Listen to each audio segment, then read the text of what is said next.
Bonjour à tous et bienvenue dans la salle de trophée du FC Metz. Aujourd'hui, nous sommes avec Marine Morel. Bonjour Marine. Bonjour. Ma première question pour cette interview, c'est comment allez-vous? Ben, je me porte bien. On va dire la période d'hiver se termine, donc ça va. Ouais, Le beau temps arrive. c'est vrai que le beau temps arrive, donc merci à vous de regarder cette vidéo. N'hésitez pas à vous abonner pour commencer ou à regarder l'émission en entière qui porte sur la thématique des femmes. Et maintenant, on va commencer directement cette interview. Avant de commencer à rentrer dans le vif du sujet, est-ce que vous pourrez vous décrire euh, sur votre carrière, qui vous êtes aussi sur le terrain et en dehors, si vous pouvez commencer par ça. Donc j'ai démarré le football à l'âge de 6 ans. Donc je suis originaire de l'île de la Réunion où j'ai débuté avec les garçons à l'US Bénédictine avant d'arriver en France à l'âge de mes 10 ans où c'est là que j'ai commencé à côtoyer les équipes 100% féminines par le biais du FC Voipy. Donc bon, il y a un passage de ma vie qu'il faut quand même le dire. J'ai été à l'AS Nancy-Lorraine Ouais. avant 2 années, avant de revenir au FC Metz pour 2 saisons, puis reparti à l'AS Nancy-Lorraine trois saisons. Et là, c'est la 4e saison que j'entame au FC Metz. Donc, entre-temps, j'ai eu également, à mon entrée au lycée, un passage au pôle à Clairefontaine, connu des sélections jeunes en équipe de France de U16 à U19. Donc, actuellement, joueuse en D2 féminine au FC Metz avec un rôle en parallèle en tant que responsable de la préformation où j'encadre les plus jeunes, donc catégorie U14, U15. Je savais que vous étiez donc venu de la Réunion. Et déjà, qu'est-ce qui vous a poussé de partir de la Réunion à venir ici à Metz? C'est pas du tout les mêmes températures, je pense aussi. Donc, Non, les températures, c'est pas du tout la même chose. C'est pour ça qu'on m'a demandé comment c'était actuellement. Donc, j'ai parlé du temps. Je suis venue, pas de mon plein gré, parce que j'avais 10 ans déjà à l'époque. Donc, c'était par rapport à mon frère, qui était au centre de formation à Lens, puis au FC Metz. Donc, on l'a suivi. Mes parents souhaitaient l'accompagner. Donc, on l'a suivi dans son projet. Donc, on est venu s'installer en Lorraine par rapport à lui. et comment vous avez pu rejoindre le S Voipy? C'est le FC, donc il y a le Ah, le S FC qui Voipy. est C'est vrai Saint-Éloi, qu'il y a mais deux le clubs. FC Voipy. Donc on cherchait un club et on m'avait dit qu'il y avait un club féminin. Donc j'ai été, donc j'ai fait mes débuts avec les garçons puisqu'il n'y avait pas d'équipe féminine en Benjamin, mais c'était à partir du 13 U15. Et donc j'ai tout de suite accroché avec un club familier et très formateur pour le public féminin. Et ensuite, vous êtes donc allé au FC Metz, puis à la l'AS Nancy-Lorraine. Il y a eu, voilà, Nancy avant Nancy, Metz, Nancy, et Metz. après c'est ça. Donc Comment il y a là eu ce passage, en fait, entre... ce passage, donc c'était un échange avec le club. Voilà, il y avait le projet qui m'attirait, donc j'ai été à Nancy. Et après voilà, je connaissais déjà le président René Franceschetti quand il était à Algrange, donc il m'avait contacté et donc je suis revenue maintenant au FC Metz. Du coup, il y a eu ce rapport Metz-Nancy.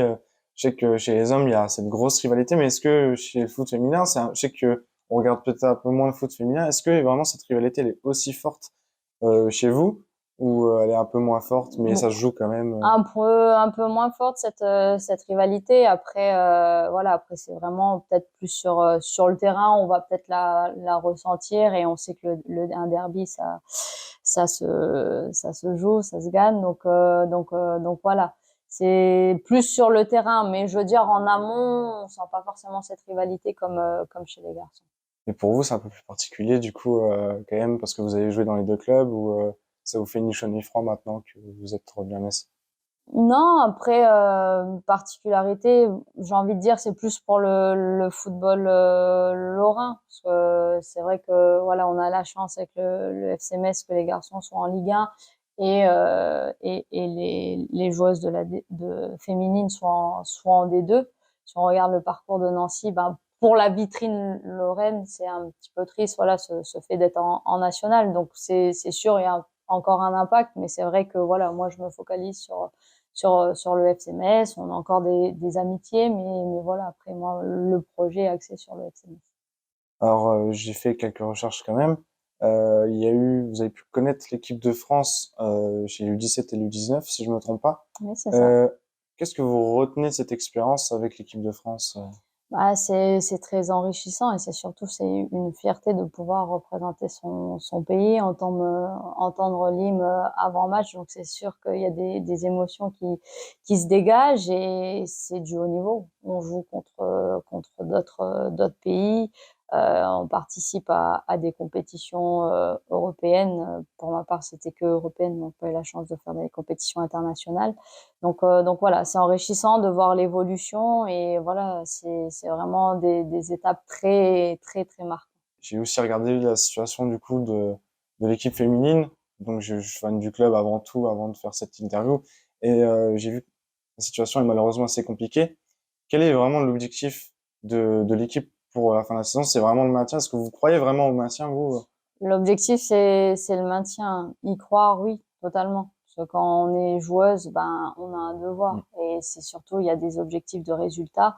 Et voilà, si on doit se projeter à long terme et pouvoir faire de ce club un centre de formation pour les féminines, on va dire que le classement à l'issue de cette saison est très primordial. Donc, on œuvre chaque week-end, chaque semaine pour pallier à ça et nous sortir de cette zone.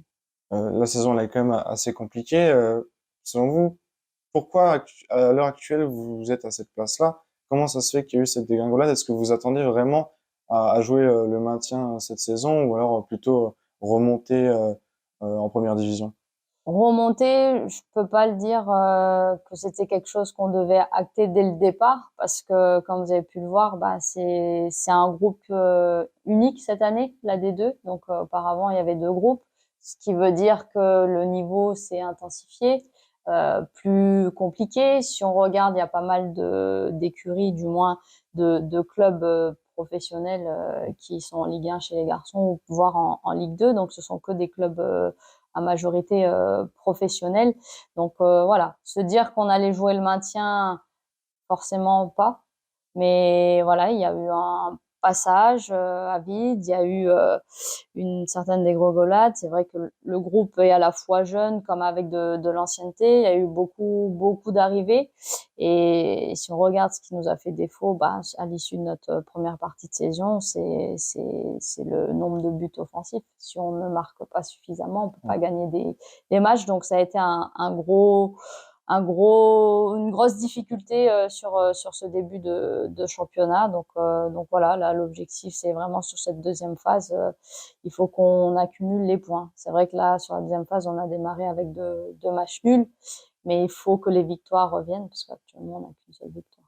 Puis dimanche, il y a Nantes. Nantes, c'est l'obligation d'une victoire à domicile ou on attend encore pour prendre encore quelques points ou vraiment, comme vous l'avez dit, c'est vraiment de chercher une deuxième victoire. Bah, quand on est à domicile, on a envie de dire qu'on n'a pas envie qu'une équipe adverse vienne prendre des points chez nous. Et si on veut sortir cette zone de relégation, c'est la victoire qu'il nous faut. Donc accumuler un point nous aide pas forcément sur le classement. Donc j'ai envie de dire que la victoire est primordiale, autant pour nous, autant pour elle qui cherche aussi à atteindre la première place et jouer la montée. Et est-ce que néanmoins, ces deux points que vous avez pris sur les deux matchs, est-ce que ça donne un peu de confiance quand même à ce groupe? Parce que c'est quand même compliqué vu qu'il n'y a qu'une victoire ou est-ce que justement ça continue à faire plonger un peu tout le monde?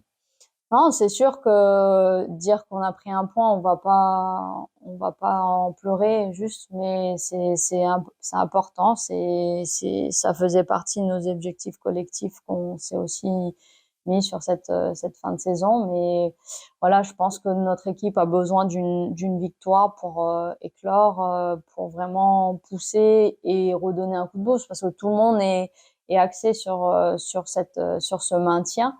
Mais je pense que ça peut être un booster au moral et un surplus pour nous. Et voilà. En plus, qui plus est, contre Nantes, c'est sûr que on se sentirait plus armé avec une victoire et dire là, on a quand même gagné contre une équipe qui est deuxième au classement. Donc les autres équipes, on est capable de rivaliser également. Maintenant, sur la saison, qu'est-ce que vous pensez d'un point de vue individuel? parce qu'on a parlé plus d'un point de vue collectif. Sur votre saison, point de vue individuel, qu'est-ce que vous en pensez?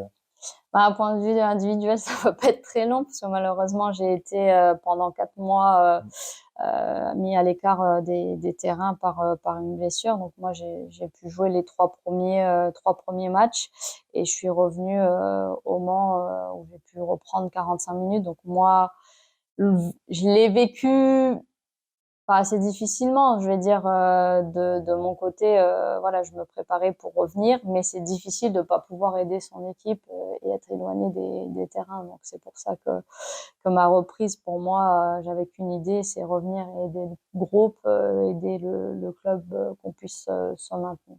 Est-ce que vous pensez pouvoir ramener un peu de fraîcheur du coup à ce groupe qui a beaucoup souffert parce que le fait d'avoir encore une fois une victoire, ça peut être compliqué. Vous qui êtes, même si vous faites partie de l'effectif, vous étiez un peu en dehors des terrains, est-ce que vous pensez pouvoir ramener un petit truc en plus parce que vous n'avez pas forcément connu la première partie de saison aussi difficile qu'elle?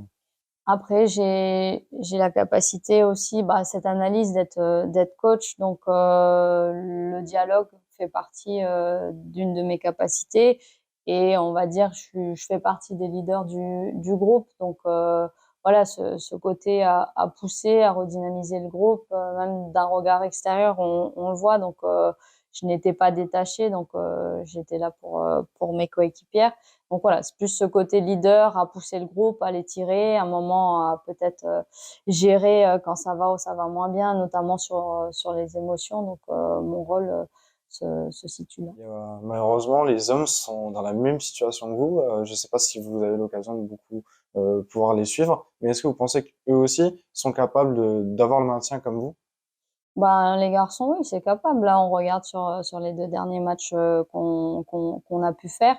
Donc, ça rejoint un petit peu comme nous. Il y a des matchs qui nous ont échappé par des matchs nuls où on aurait pu, mais rien n'est fini. Donc, ils sont sur une bonne dynamique. Quand on a un public, même si le public est exigeant, ce qui est normal, ils ont envie de voir leur club se maintenir et non faire le va-et-vient. Donc voilà, il y a toute une équipe, tout un club et j'ai envie de dire tout un département qui est derrière l'équipe Fagnon. Donc je pense qu'on est capable de se maintenir. C'est voilà, c'est juste qu'il y a des moments, il y a des matchs où il faut pas passer à la trappe et être au rendez-vous. Comme vous l'avez dit, il y a tout un club ensemble, et c'est bien de le rappeler. Et c'est par rapport à ma première question que je voulais vous parler de ça. Est-ce que vous, en tant que joueuse de l'équipe féminine, quand je parle de vous, vous et toute votre équipe, est-ce que vous pensez qu'il y a des différences avec l'équipe masculine du FC Metz, ou est-ce que non, justement, comme vous l'avez dit, c'est tout un club, c'est pareil, ça peut être par exemple au niveau du staff, des déplacements, etc. Est-ce qu'il y a vraiment des différences notables entre les deux formations? Si on parle de différence, oui, il y en aura toujours entre le football féminin et le football masculin. Voilà, on regarde maintenant le football masculin, c'est des grosses entreprises qui investissent. Donc voilà, il y aura toujours cette différence, autant sur le point de vue salarial, autant sur peut-être les moyens. Mais ce qui est quelque chose qui est sûr, c'est que le FCMS en lui-même a ce projet pour le foot féminin. Donc, mais les moyens à sa juste valeur pour faire en sorte qu'on puisse s'étoffer. Voilà, ça va petit à petit, mais le projet est ancré. Donc, quand on a le soutien d'un club, c'est sûr que ça permet vraiment de mettre des choses en place et d'avancer petit à petit. Et même en dehors du FC Metz, sur le foot en général, chez les hommes et chez les femmes, vous pensez que vraiment, comme vous parlez des moyens, il n'y a pas les mêmes moyens, vous pensez qu'il faudrait plus de moyens pour le football féminin? Quel est votre avis un peu là-dessus? Bah, on va pas se voiler la face. C'est vrai qu'il n'y a pas les mêmes moyens. Si on regarde déjà les salaires et si on regarde une joueuse de Lyon qui est les mieux payée en France, ça reste complètement différent sur les moyens. Après, comme je l'ai dit, ça dépend de la division dans laquelle on est, ça dépend du projet du club. Le foot féminin avance. On a la mise en place d'une ligue professionnelle de football, ce qu'il n'avait pas avant. qui permet juridiquement d'être reconnu comme quoi c'est notre métier. Donc c'est sûr que ça avance petit à petit, mais on n'arrivera jamais à la hauteur des garçons. Mais qu'il y ait de plus en plus de personnes qui investissent, on regarde sur les droits TV, on a quand même vraiment évolué par rapport là-dessus.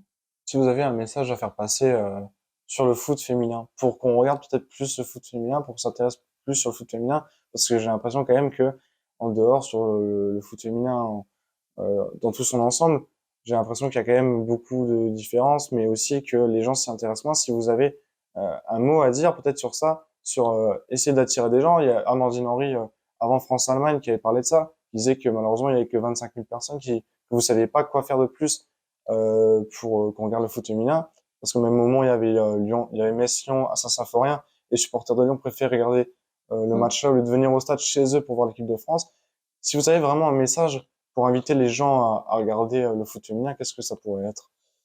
Bah, le message, c'est qu'on fait le même sport. J'ai envie de dire, on reproche quelquefois au foot masculin à être que le business, mais nous, c'est totalement pas ça. C'est que, voilà, quand on est sur un terrain, on a envie de faire valoir que c'est également notre métier et qu'on se pose aucune question. On est 100% derrière notre club, et représenter l'identité d'un club, c'est juste extraordinaire de pouvoir le vivre et transmettre. Donc voilà, j'attire à plus de personnes de venir égayer leur curiosité quelque peu. Parce que j'ai envie de dire, dans chaque projet, dans chaque démarche, il faut faire un pas. Donc à eux de faire ce pas et de venir voir. Et ils auront leur propre idée. Au lieu d'avoir peut-être les idées que peut retranscrire d'autres personnes, autant avoir sa propre idée pour voir sa juste valeur, ce développement du féminin.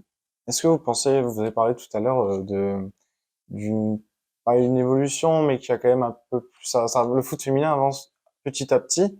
Est-ce que vous, au niveau du SMS, le soutien que vous pouvez avoir, vous, est-ce que vous pensez quand même que c'est aussi petit à petit plus de gens qui s'intéressent à vous, ou justement c'est l'effet inverse, ou ça descend un peu? Si, il y a quand même plus de gens qui s'intéressent à nous. Il y a qu'à voir sur les sponsors qui chaque année refait confiance, ou de nouveaux sponsors qui s'inscrivent sur les maillots. Je sais que ça soit service marketing ou com qui fait des choses pour mettre en avant l'image de la section féminine. Donc il y a cette évolution. Donc là-dessus, on sent ce projet. Après, voilà, après c'est sûr que si on se situe en D1, je pense que peut-être les moyens seraient supplémentaires. Mais voilà, le fait que peu importe notre situation, le club renouvelle ce budget chaque année, c'est qu'on y croit à ce projet. C'est même sur les réseaux sociaux, on peut un peu plus voir des personnes qui invitent à regarder le foot féminin, qui essaient de faire un peu plus suivre pour le FC Metz, mais dans d'autres clubs aussi. Ça vous donne quand même une envie supplémentaire sur le terrain, ça vous fait du bien d'avoir un peu plus de soutien.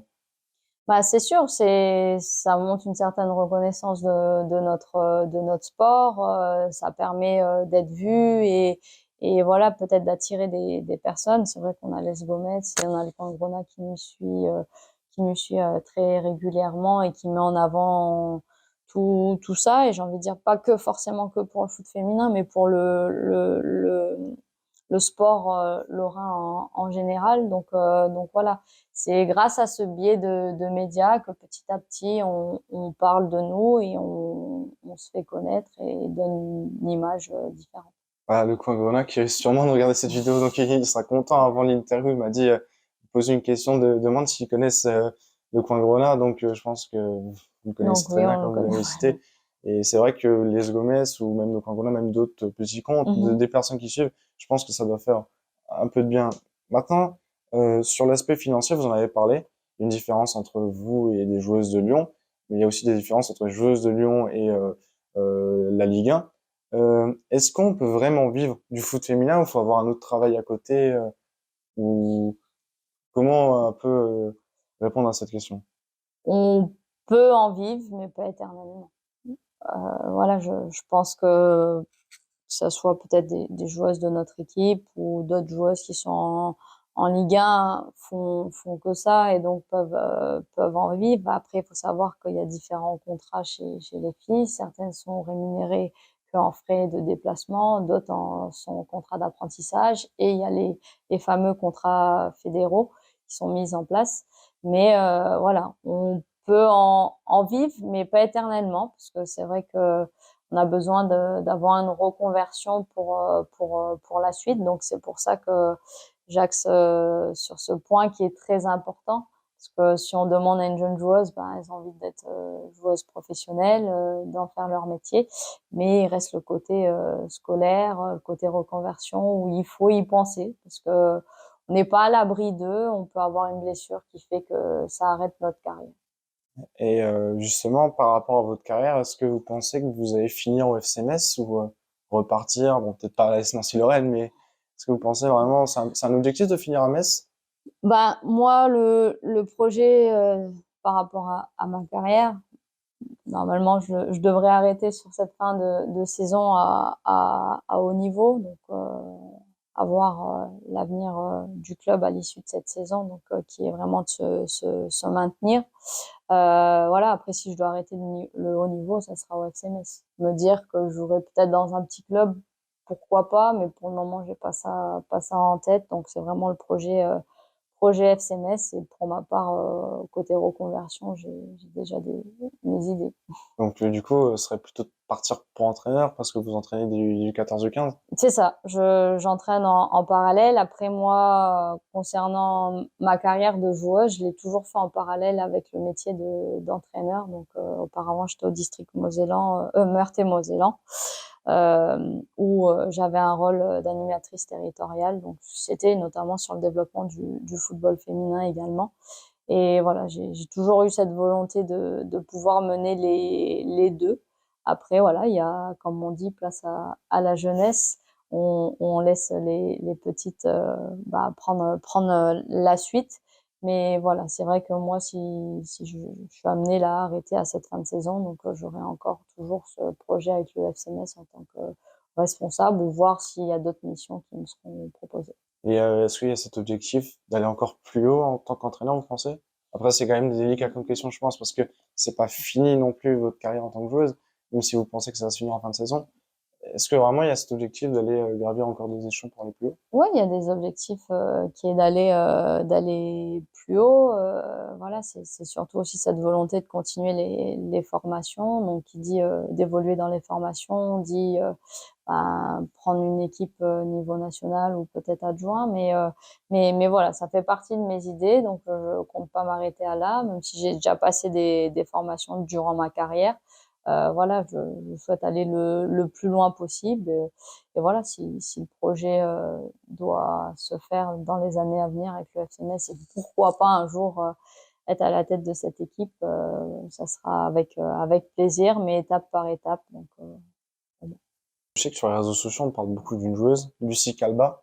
Vous disiez place à la jeunesse, elle est très jeune. Est-ce que vous pensez qu'elle peut être une figure de cette équipe du FCMS? Vous voyez cette trajectoire? Est-ce que vous pensez que elle peut avoir une très grosse trajectoire? Comment vous voyez un peu, vous qui jouez, évoluer avec elle? Donc, figure du FCMS, c'en est déjà une, puisqu'elle a été Ouais. formée au club. Et c'est vrai que lorsqu'on parle de l'équipe vitrine, souvent on a envie de voir des joueuses qui ont été formées au sein du FCMS pour avoir cette identité club, pour avoir cette passion, ce cœur grenat. Elle en fait tout à fait partie. Je pense aussi qu'elle a été peut-être approchée par d'autres et elle a fait le choix de rester au sein de la maison Grenat. Oui, c'est une joueuse d'avenir, donc avec qui on travaille au quotidien. On essaye de la guider, de voilà, de faire passer les messages comme quoi elle a le temps encore de grandir et d'évoluer. Elle est encore avec les sélections équipe de France jeune, donc c'est une petite qui a de l'avenir devant elle. Vous espérez que cet avenir se continue au FCMS ou Bah, qu'elle continue au FCMS, voilà, si on arrive à pouvoir monter et bâtir une équipe en D1 et qu'elle fasse partie du projet, ça sera super. Après, si notre équipe continue à rester en D2 et qu'elle a d'autres offres, voilà, ça se fera peut-être ailleurs. Donc, c'est vrai que si on peut la garder au sein de notre effectif, tant mieux. Mais il faut aussi penser après à son évolution, à ce qui peut, le meilleur pour elle. Ouais. Bah, déjà, à cette fin de saison, je pense avec le maintien, ce serait quand même, je pense, une catastrophe de voir votre équipe descendre. Lui bien bonne chance déjà pour la suite de la saison, en espérant un maintien pour vous comme pour les hommes, mais principalement vous, parce que on met pas assez en lumière, je pense, le foot féminin encore. Donc j'espère de tout cœur que ça va se faire, que ça va se faire. Maintenant, on arrive vers la fin de cette interview, j'ai plus vraiment de questions. S'il y a encore quelque chose à dire sur le foot féminin, vous pouvez dire pour encourager les gens à venir. Sinon, après, il y a ce match face à Nantes dimanche. Donc, rendez-vous dimanche à 13 Dimanche heures. à 13h, ou encore il y aura plein d'autres matchs. Il y a plein d'autres matchs, mais j'ai envie de dire, voilà, il y a ce match contre Nantes à la maison à 13 heures. Il y a tous les matchs à domicile qui sont très importants pour nous. Je sais que on aime beaucoup les derbys, donc on a encore ce derby contre Strasbourg à la maison. Donc voilà, on a besoin de soutien de tout le monde. Comme je l'ai dit, c'est voilà, les féminines représentent également le FCMS, donc il s'agit du projet et de l'image du FCMS, entre guillemets, qui est en jeu. Donc on aura besoin de soutien de tout le monde, et c'est vrai que lorsqu'on sent qu'il y a un public qui est derrière nous, ben ça donne encore plus de dynamique, et l'envie de rendre fière sa ville, c'est d'autant plus important. Et là, c'est encore des matchs importants. Il y a aussi un match face à Montauban, si je me trompe pas. Dernier à la maison contre Ouais. Montauban. Donc, bah, j'espère de tout cœur que vous allez pouvoir vous maintenir. Peut-être même si vous pouvez finir un peu plus haut, être tranquille. Je pense que ce sera encore mieux. Et puis, bonne chance pour la fin de saison. Merci à vous d'avoir regardé cette vidéo. On était avec Marine Morel au FCMS. Merci beaucoup. Et on arrive à la fin de cette vidéo. N'hésitez pas à vous abonner, à regarder l'émission sur les femmes en entier. Et puis surtout, à l'MS. Merci. Merci.